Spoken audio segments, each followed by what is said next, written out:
प्यारे बच्चों, जिमें कि आपां नूं पता ही है कि आपां घर बैठ के ही ऑनलाइन स्टडी करनी है, तो अज तुहाडे सामने आपां 10th क्लास का चैप्टर समरूप त्रिभुजां एक्सरसाइज 6.1 थेल्स थ्योरम ते होर सवाल लैके आए हैंगे। प्यारे बच्चों, ध्यान नाल इस वीडियो नूं तुसीं देखना है, नाल एक तुसी अपना मैथ भी खोल के रखना है, प्रैक्टिस नोटबुक खोल के रखनी है। हाँ, जदों तुहानूं मैं वीडियो के दौरान किसी सवाल नूं करन दे लई कहां तां तुसी वीडियो पॉज करके उस सवाल नूं करके फिर वीडियो नूं कंटिन्यू कर सकते हो। तो आओ बच्चों, आपां स्टार्ट करते हैं समरूप त्रिभुजां।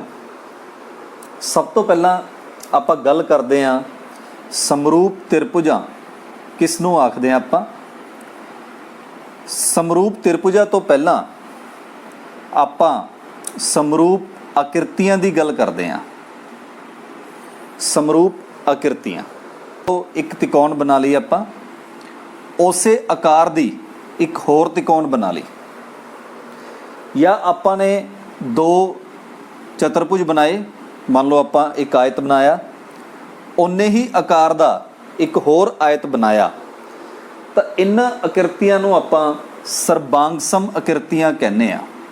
ध्यान रखना बच्चों, इन्हां आकृतियां नूं सर्बांग-सम आकृतियां कहा जाता है। पर जदों आपां गल करदे आ समरूप आकृतियां दी,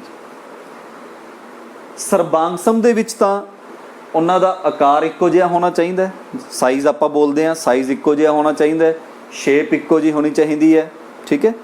पर समरूप आकृतियां दे विच आकार इक्को ही होना जरूरी नहीं हुंदा, उन्हां दी जिहड़ी शेप है वह इक्को जी होनी चाहिए है। उदाहरण के तौर पर मान लो एक चक्कर है, एक छोटा चक्कर है, एक वड्डा चक्कर है, तो यह समरूप आकृतियां हो जाणगियां। ठीक है बच्चों, समझ आ गया तुहाडे। समरूप आकृतियां की आपां गल कीती है, उन्हां आकृतियां नूं आपां समरूप आकृतियां बोलदे आ जिन्हां दी शेप इक्को जी हुंदी है। उदाहरण के तौर पर मान लो आप एक वर्ग ले लिया, एक वड्डा वर्ग ले लिया। हुण देखो इन्हां दा आकार इक्को जिहा नहीं हैगा, पर इन्हां दी शेप है जिहड़ी वो इक्को जी है, इस करके आपां इन्हां नूं समरूप आकृतियां बोलदे आ। ध्यान देना है, जदों असीं गल त्रिकोण दी कर रहे हैं, ठीक है, एक त्रिकोण बना ली असीं इस तरह की, एक वड्डी त्रिकोण बना ली इस तरह की, तो ये जरूरी नहीं हैगा कि यह दोने समरूप त्रिभुजां ने। तो त्रिभुजां कदों समरूप हुंदियां ने उसकी असीं गल करांगे। इस तो पहलां आपां समझिया है कि दो आकृतियां नूं आपां समरूप कदों बोलदे आ, जदों उन्हां दी शेप है जिहड़ी ओह इक्को जी हुंदी है, साइज़ की कोई समस्या नहीं हुंदी अपने कोले। ठीक है बच्चों,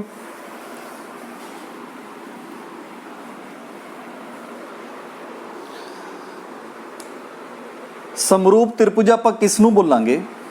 दो त्रिभुजां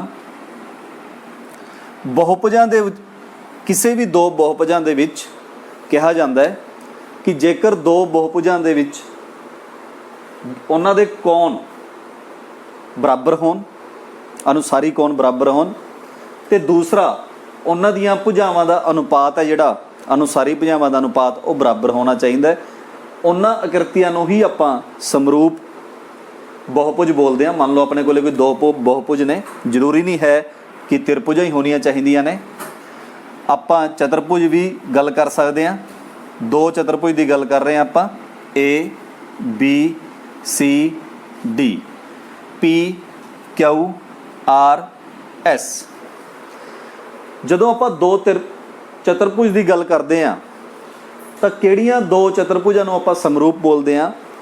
एक तो बच्चों इन्हां दे जिहड़े अनुसारी कोण ने वो बराबर होने चाहिए ने। मान लो ये 70 डिग्री का कोण है, तो ये भी 70 डिग्री का कोण होना चाहिए, ठीक है। मान लो ये 80 डिग्री का कोण है, तो मान लो ये 100 डिग्री का कोण है, यह 110 डिग्री का कोण है, तो ये वाला कोण भी 70 डिग्री, 80 डिग्री, 100 डिग्री, 110 डिग्री। एक तो अनुसारी कोण, जिस तरह कोण ए कोण पी के बराबर है, कोण बी कौन क्यू ਦੇ ਬਰਾਬਰ ਹੈ, कौन डी कौन एस ਦੇ ਬਰਾਬਰ ਹੈ, कौन सी कौन आर ਦੇ ਬਰਾਬਰ ਹੈ। एक तो अनुसारी कौन बराबर होने चाहिए ने। दूसरा मान लो जे यह 5 सेंटीमीटर है, यह 10 सेंटीमीटर है, मतलब जे आप मान लीए कि दूसरी चतुर्भुज की भुजा पहली नालों दुगनी है, मतलब इन्हां दा अनुपात 1:2 का है, तो जेकर यह भुजा 6 सेंटीमीटर है तो यह 12 होनी चाहिए है। अगर यह 7 सेंटीमीटर है तो यह 14 सेंटीमीटर होनी चाहिए है। अगर यह 8 सेंटीमीटर है तो 16 सेंटीमीटर होनी जरूरी है। तो दो बहुभुजां नूं आपां समरूप कदों बोलते हैं, जदों उन्हां दियां अनुसारी भुजावां दा अनुपात इक्को जिहा होना चाहिए, उन्हां दे अनुसारी कोण बराबर होने चाहिए है। ठीक है बच्चों। पर जदों असीं गल करदे हां दो त्रिभुजां दी, तां त्रिभुजां दे विच ਜਿਹੜੀਆਂ ਬਹੁਭੁਜਾਂ ਦੇ ਲਈ ਇਹ ਦੋ ਸ਼ਰਤਾਂ ਹੋਣੀਆਂ ਚਾਹੀਦੀਆਂ ਨੇ। मैं दोबारा फिर लिख देना की होना चाहिए, अनुसारी भुजावां दा अनुपात, दूसरा अनुसारी कोण बराबर होने चाहिए हैं। जदों भी असी दो बहुभुज की गल करते हैं तो उन्होंने समरूप उदों कहा जाता है जदों यह दो शर्तां नूं पूरा करते होण। तो ध्यान रखना बच्चों, जदों असी त्रिभुजां की गल करते हैं, दो त्रिभुजां की, तो उन्होंने समरूप कहा जाएगा जेकर वह इन्हां दोनों के विचों एक शर्त नूं भी पूरा करते होण। ये आपां अगली अभ्यास दे विच तुहानूं समझावांगे कि जेकर किसी त्रिभुज दे विच अनुसारी भुजावां दा अनुपात बराबर हुंदा है तो उन्हां दे कोण भी बराबर होणगे। जेकर उन्हां दे कोण बराबर हुंदे हन तो उन्हां दीयां भुजावां दा अनुपात भी बराबर होवेगा। इसलिए त्रिभुजां दे केस दे विच दो शर्तां नूं आपां नूं परखण दी लोड़ नहीं हुंदी। दोनां दे विचों किसी एक शर्त नूं भी जे पूरा करदियां होण दो त्रिभुजां तो वह समरूप कहा जाता उन्होंने। मतलब ये हुंदा है कि दो त्रिभुजां की जिहड़ी शेप है वह इक्को जी शेप है इन्हां दी। ठीक है, आकार वध घट हो सकता है, मतलब वड्डा छोटा हो सकता है, जरूरी नहीं। जे इन्हां दा आकार भी बराबर आ जाए तो यह सर्बांगसम त्रिभुजा बन जाणगीਆਂ। अगर इन्हां दा आकार बराबर नहीं है पर इन्हां दी जिहड़ी आकृति है वो इक्को जी है, शेप इक्को जी है, तो इन्हां नूं आपां समरूप त्रिभुजां कहंदे हैं। ठीक है बच्चों, उम्मीद करदा तुहानूं समझ आ गई होगी। इस तो बाद तुहानूं मैं समरूप त्रिभुजां नूं दर्शाउण दा तरीका, जो लिखण दा तरीका है वो भी दस रहा। मान लो यह त्रिकोण है ABC, यह त्रिकोण है PQR। ठीक है बच्चों, मान लो ए कोण अपने कोले 50 डिग्री है, P भी 50 डिग्री है, यह 60 डिग्री है, 70 डिग्री, कोण Q 60 डिग्री ते कोण R 70 डिग्री। तो जिवें कि इन्हां दो त्रिकोणां दे कोण आपस दे विच बराबर हैं। कोण A P दे बराबर है, कोण B कोण Q दे बराबर है, कोण C कोण R दे बराबर है। जिवें कि बच्चों तुहानूं मैं पहलां ही दस्सिया है कि दो शर्तां दे विचों कोण वाली शर्त जे लागू हुंदी होवे दो त्रिकोणां ते तां ओह दो त्रिकोणां की हुंदियां ने, समरूप हुंदियां ने। इसलिए यह दोने त्रिकोणां समरूप ने। ते इहनूं आपां लिखण दा जो तरीका है, त्रिकोण का निशान बनाया, त्रिकोण ABC। बच्चों इस समरूप का निशान हुंदा है।